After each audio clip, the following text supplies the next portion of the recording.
You've mentioned EPSS, Electronic Performance Support Systems, as an example of innovation in learning. How successful do you see those innovations as being, and why? I think EPSS has been around for a long time. The concept and the name Electronic Performance Support Systems has been around a long time. Gloria Geary wrote a tremendous book called Electronic Performance Support Systems back in 1991. So we're talking, a long time ago, 20 years ago. Wow. EPSS is still on the edges of learning and development. It's still seen as outside the remit of learning and development.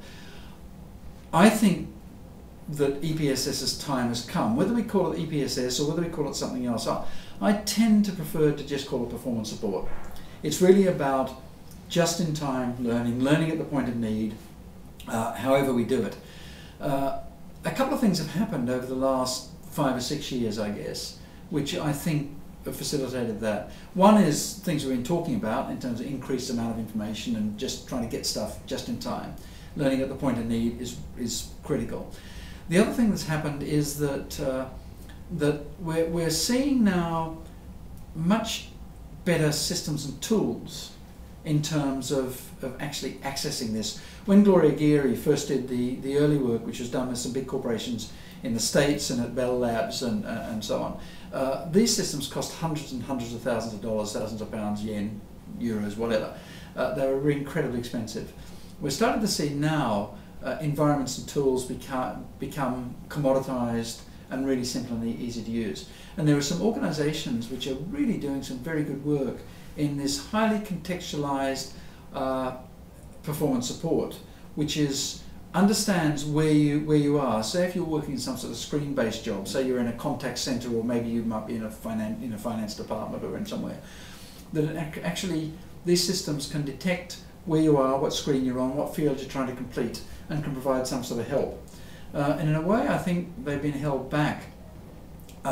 Certainly 10 years ago, they were being held back because Microsoft and various other tools, people had the idea of performance support being Microsoft's Office Clippy, which actually isn't really performance support. It's like simply having a help file that keeps winking at you, which really isn't very helpful.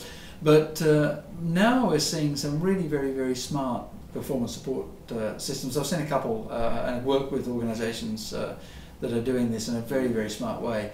And certainly my experience is, and we did some trials when I was at Reuters, that you can reduce the time to competence and the time to desk. In other words, the time that you require people as they start a new role or a new job, you can compress that down significantly by providing them with access to performance support tools. And again, as I said earlier on, I'm not precious about it. If the performance support is on a bit of paper, as a list of as a job aid list, fine. If it's in some sophisticated device, and increasingly sophisticated mobile devices, it's all the same really. I mean, you need to be able to get it quickly to help you do your job, improve your performance. You'll go back to it so long as you need that help. Once you've done that job, and again it comes back to the whole theory of learning, we learn essentially through experience, through practice, through conversations and through reflection, and that experience and practice is really vital. And as long as you can provide support for people as they build that experience and carry out that practice, after a while they won't need it. And that's that's the proof of the pudding as far as I'm concerned. And that's, I think, one of the reasons why we have these situations where people are trained, they go back to the workplace, and particularly on systems and processes and products, as I was talking about earlier, they go back to the workplace and we find that it actually hasn't changed their behaviour and they can't do what's expected of them. So the managers say they need to be trained again. So you get this cycle where you're training and training and training again, and actually the impact is virtually negligible. The only way that people are going to learn is by learning by doing, and preferably by doing when they're supported.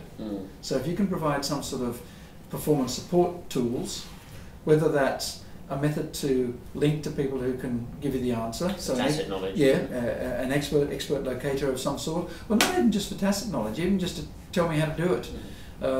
How can I find someone? Can I throw a question up and get a quick answer in terms of how do I do this? And I mean, when you look again on the net, these are tools that are used all the time by people. those sort of things can really help people do it, because like any of us, we don't get good at doing things just by reading about them or by knowing about them. We get good at doing things by doing them.